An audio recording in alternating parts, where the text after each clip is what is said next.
बिस्मिल्लाहिर्रहमानिर्रहीम। एक भाई ने ये सवाल किया है कि नमाज वितर में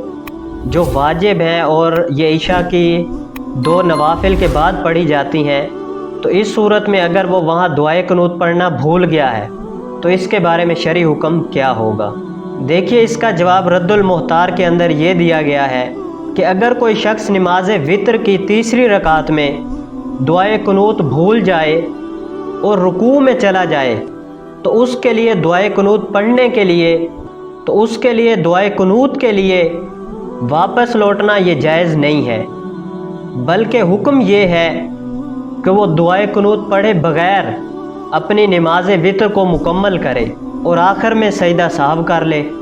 अलबत्ता ऐसा शख्स दुआए कुनूत पढ़ने के लिए दोबारा क़याम की हालत में लौट आया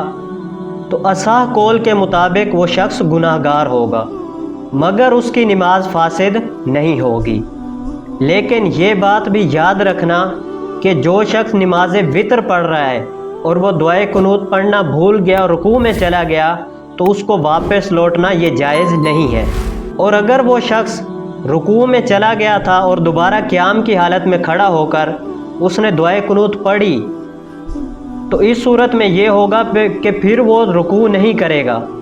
बल्कि रुकू किए बग़ैर नमाज को मुकम्मल कर आखिर में सजदा साहब करेगा। अगर जानबूझकर उस शख्स ने रुकू कर लिया उसके बाद दुआए कुनूत पढ़ने के बाद, तो इस सूरत में उसके लिए सजदा साहब काफ़ी नहीं होगा, बल्कि जानबूझकर सजदे में ताख़ीर करने की वजह से उसके लिए नमाज लौटाना वाजिब व अदा करना उसके लिए ज़रूरी है।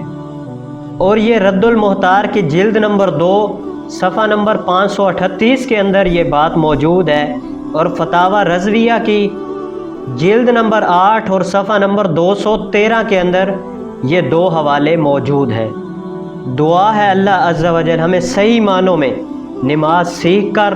और सही मानों में रब ताला के यहाँ सजदा सजूद होने की तौफ़ीक़ व अज़ीम अता फ़रमाए। वाखिर दावाया अनिल हम्दुलिल्लाहि रब्बिल आलमीन।